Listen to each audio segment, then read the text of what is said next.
Good morning. My name is Robert Logan. I'm the fire chief for the city of San Diego. This morning at approximately 3:47 a.m., we received a call of an airplane down. At that time, we responded our units with the priority of rescue, saving lives, and preserving property. Next, I'm going to have my assistant chief, Dan Eddy, come up and explain the operations that took place moving forward from that point. Morning, everyone. Crews arrived on scene just after 3:47, about 3:55 this morning. What they found was behind you, the scene that you see behind me right now. We had a plane that had come through this neighborhood, taken out one home. We had one home on fire, multiple cars on fire going down the street. We initiated what's called an Alert 5, which is an upgraded for a plane off the runway. We started the Alert 5, followed that with a second alarm to ensure we had all the units here. It's 3:45 in the morning. Our worry was the fact that people are home, people are living in their houses, and we want to ensure that we had all that done. We started initiating the fire attack while at the same time going inside each structure behind us and ensuring that they were cleared out and we had no one inside those structures. Once we had an all clear on those structures, we focused more back into the street on the cars that were on fire, because for us, our main concern is ensuring that we get the citizens out and get those rescues complete. Crews did a great job working with San Diego PD to start evacuating the neighborhood and with the military to ensure that we are doing the right things to work with the military on that. Great coordination by all. We were able to get knocked down on the fire, start to work through and start to do secondary searches of the houses behind us and ensuring that everyone was out of those areas. We started an evacuation area to the north of us to one of the elementary schools and started to ensure that we had everyone out of those homes. After that was done, we started our recovery effort, which you see behind us. We're holding the scene for FAA and TSB to ensure that they can get the investigation done and no evidence is tampered with or moved at all. Once that is complete and their investigation is done, then we'll start moving back through and working with the military and San Diego PD to clear out the neighborhood and ensure that everything is complete. I'm going to pass it over to San Diego PD right now, Lieutenant Easter. Hello. We received the phone call or the incident, and our officers, we responded and conducted evacuations in this area. Right now, this is still an active scene. So roads are closed. If you're looking for updates, monitor our social media accounts, X, Facebook, Instagram. We will continue to provide updates on road closures and the conditions as this incident continues. On that note, I'm going to pass it on to Captain Robert Healy. Spell your name, sir, before you go, please. Easter, like the holiday. Okay. Hey, good morning. Captain Bob Healy, Naval Base San Diego Commanding Officer. Our primary objective remains the safety and security of our military families who live here in this neighborhood. Over the last couple hours, we've been able to connect with them to make sure that they are taken care of, and most of them have gone down to Miller Elementary, which is our evacuation site. Very pleased with the community response, in addition to the city and local officials, to provide all of the services that they need. Primarily, our job is to get them back into their homes as soon as possible. And we're working with Liberty Military Housing, who oversees this complex, to do just that.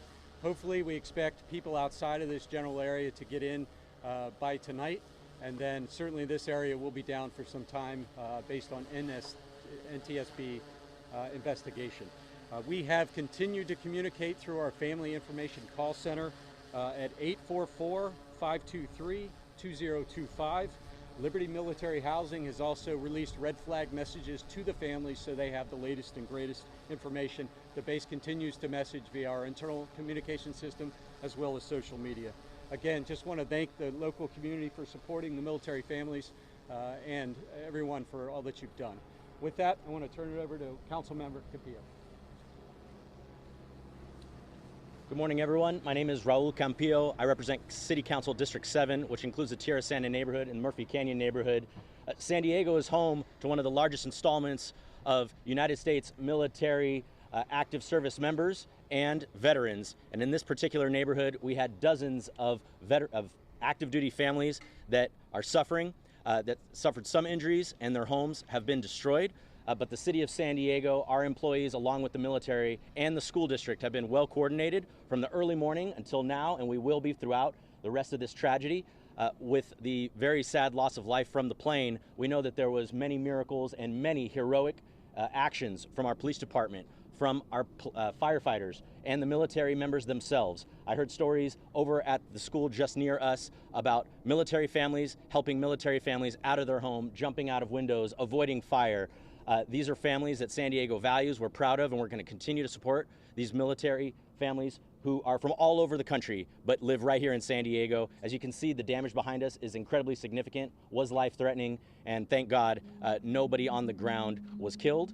We're going to continue to support them through our City of San Diego personnel, our first responders, and I really encourage people to donate, to call in to our offices at City Council, the Mayor's office, to find out how to volunteer and help in ways like that. These people are going to be recovering for a long, long time, and the City of San Diego is going to be here to support them.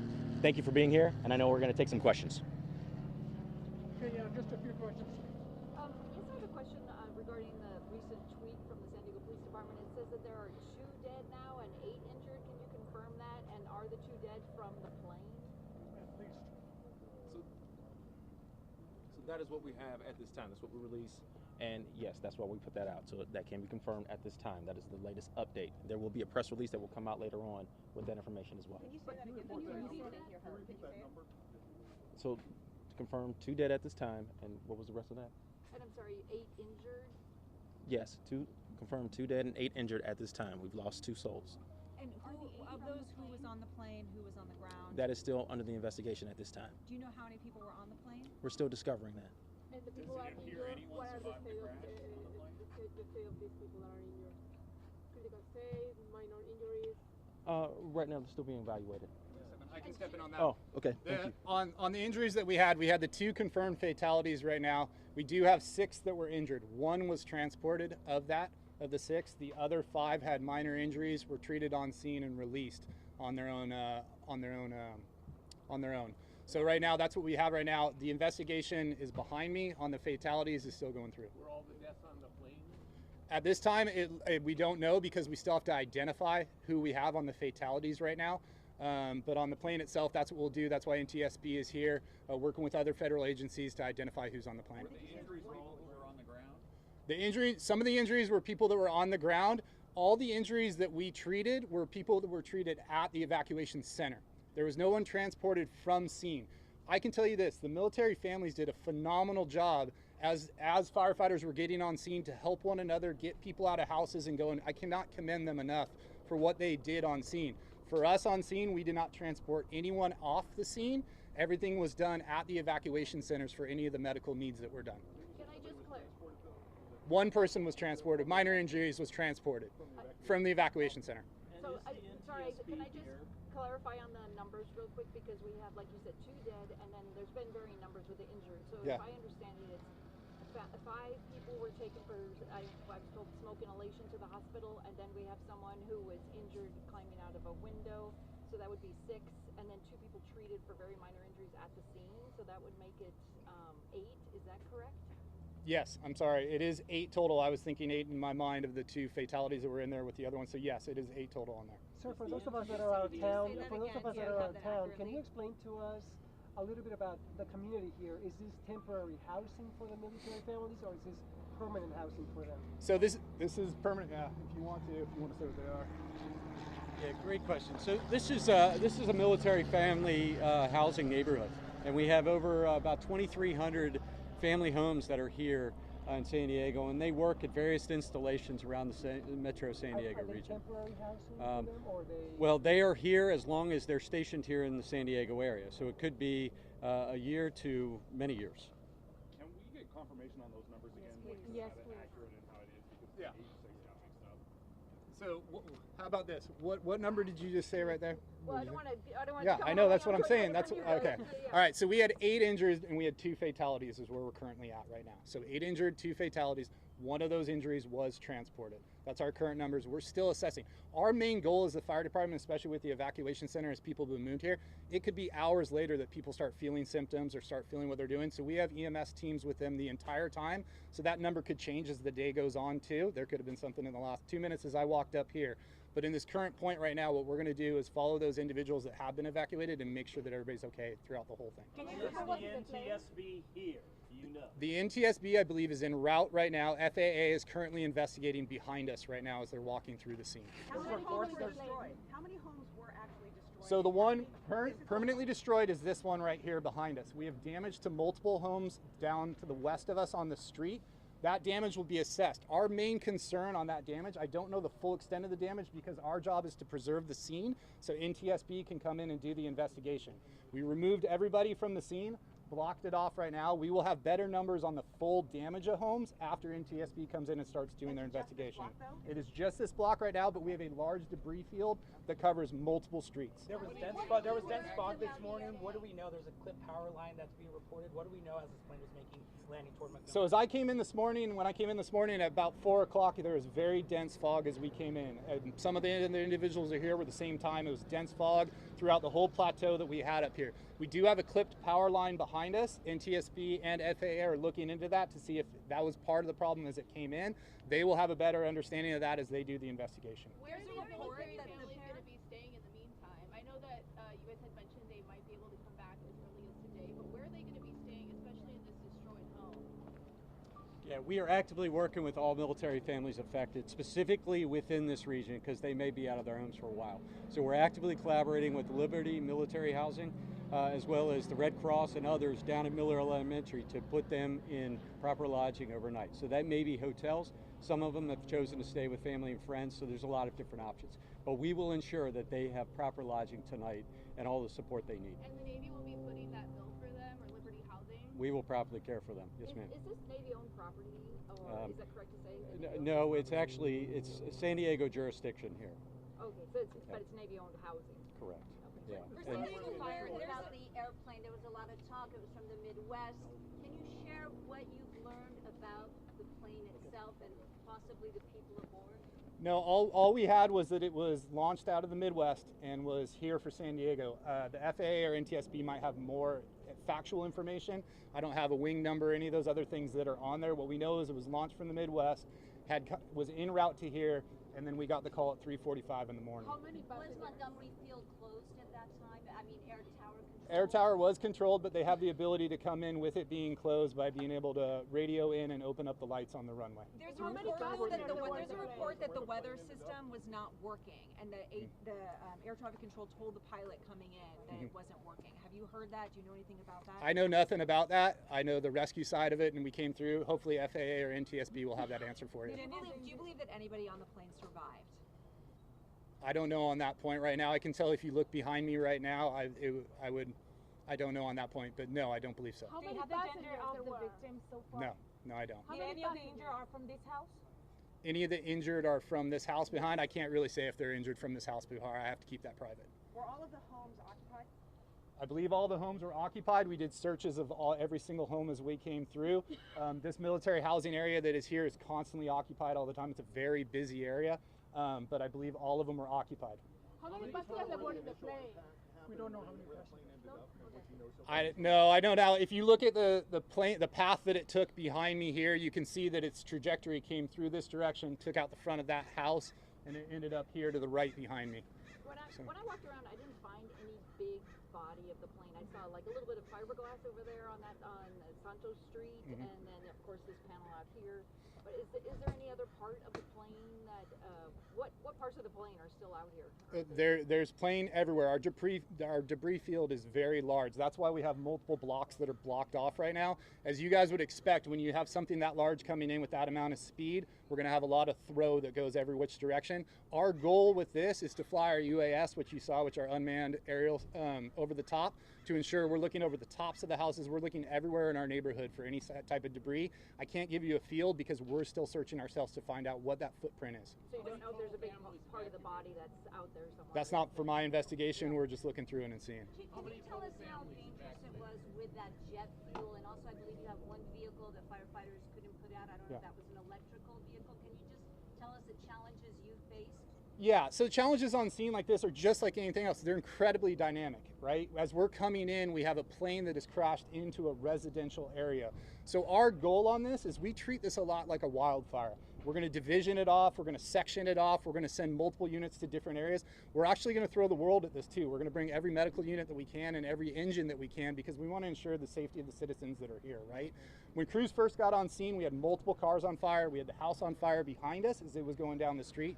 The car that was down the left, I don't know whether it was an electrical car or not. I just know that it was stubborn as can be, and no matter what we could do, we could not get that fire to finally go out as we were going through it. But when crews first arrived, we did have dense fog, so as they came down, you can imagine the scene of what they saw with what was behind them, a house fully involved with a plane through the middle of the street.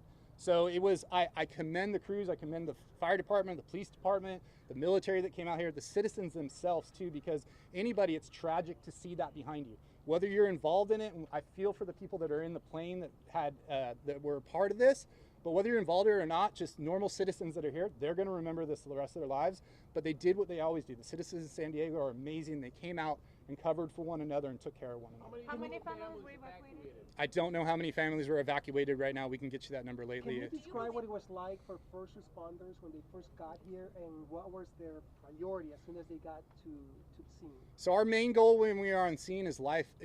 We want to save life, right? So first crews that got on scene, and the engines that got on scene found the house on the corner that was on fire, immediately started to search that house and knock down on that house because they know that that's our top priority as we go through to see if someone's in there. Our goal was to get through every single house that we could and search them to make sure that everybody was out.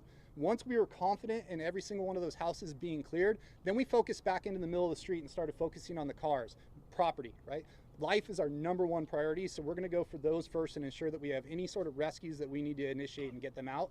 Those crews did that with multiple units down both sides of the street, and then you never know. We could have stuff thrown in both directions, and as we go through those directions, we put multiple engines and trucks down our side streets to search those streets too. Was that home occupied? The home was occupied at the time, Do you yes. know how many people were in there? No, I don't. And what happened? What did you hear about how they got out? So what I heard is just like anything. It was, for me, it's a little bit of a miracle, right? A plane hits your house. I don't know exactly how they got out, but I do know that neighbors helped them get out, and that's the beauty of what I love in this neighborhood too. And military looking out for one another. They did exactly what they did to try to help each other. Was it a family? I believe so. And this is a military community. Yeah. How crucial is the fact that they're trained for emergencies, they're trained for complicated things? Do you think that played a role in making sure that they were helping each other and making sure that everybody was safe? I think it absolutely does. I think any sort of that background that you have behind you, right, to help you stay calm in a stressful situation, just like the military, just like San Diego PD or any other public safety that's out there, I think it helped. And so as we came into this neighborhood, you could see that. You could see the love for one another in this neighborhood. When you say it was a family, do you know if there were children in this home? No, I don't. Can you confirm the time of the impact again? We got the first call at 3:47 a.m. is when the first call came into our dispatch center. I have 2 questions. Does it appear that the plane hit the house actually or clipped it or No, that'll be for NTSB to decide when they get here and see if it actually hit the house or not. That's not for us to investigate on it. When my crews first got on scene, they did a great job to just attack the fire and get after it. And did you guys see when you're on scene that the jet fuel, was it in flames just rolling down the street as the cars ignited? I can tell you when I got on scene, you could see about 40 feet to 50 feet ahead of you. So if it's rolling down the street, I don't know whether it was rolling down the street. What I do know is when I got here, I saw multiple cars on fire, and that area was just getting knocked down by our crews. Is there any timetable of when we could hear from the FAA? Because we've been here since early this morning, and we've heard that they would come to speak with us sometime soon, but now we're in our 3rd press briefing and we still haven't heard from them. I don't, not for me to say, I don't know. I do tell you this much behind me that they are investigating behind, and I will try to get someone back here. We'll work with our PIO to get someone back here for you. When would it be safe for people to come back given the strong smell? We did have a clipped power line off our main line out there. We still have good power from SDG&E has assured us that we still have proper power running through the area through here, but yes, it was a main line that was hit. Approximately how many houses were evacuated? Just a number? I don't know. I don't know on that side. It was multiple. We evacuated everything south of here. Every single house south was evacuated. 2 blocks west was evacuated all the way to the 15, and 1 block north was evacuated to us. For us, we wanted to make sure that we had everybody out, so if anything did start to grow or anything changed, that everybody was out of their houses. Someone described it like a movie when they arrived. Can you kind of give us a description of what it felt like, smelled like? You smell this? You smell this right behind me right now? What you smell right now of that burning, that's what you're coming into. You smell that off-gassing as it's coming here with the sun and everything starting to push up. It's, for us, for public safety, we're used to that smell, right? We're used to those types of things that are out there. For the public, I'm sure it was. If you only look 50 feet behind me, your mind would start thinking of things anyway. So imagine that when it was actually occurring. Yes, it was chaotic. This is not the first time that we have a plane crash. compared to the other ones that had been more to eastward, and this being in a community, I mean, how do you rank it? You know, I can't rank. I won't rank anything. What I will say is the amount of incredible work that is done by first responders that come out here, whether it be a plane that's out in the middle of nowhere, whether we have brush fires or anything else. I can't rank a plane crash, because to me that's my heart couldn't let me do that, right? Type thing. What I do know is that when we came out of here, the best outcome that we had for individuals that are on the ground, I feel for the family that is in that plane and what they're going through right now. I can only imagine that. But on the ground itself and the individuals here in military housing, we had one of the best outcomes that I could possibly say that came from this, because when I was coming on scene, I did not expect that same outcome as I got here. Okay, guys, that's going to be enough. That we're going to provide more information electronically. We don't have another media briefing planned yet, but we'll let you guys know. But like I said, we'll provide more information electronically as it develops. We can't speak for FAA. We can't speak for NTSB. I'm sure they have their own public affairs officers that you can reach out to. But again, so we'll let you guys know. That's one of the reasons why it's evacuated, to keep people away from the smells and whatever hazardous issues there may be here. So it'll, as the chief mentioned, it'll be evacuated and cordoned off for quite a while. So again, we'll release information electronically. Thank you.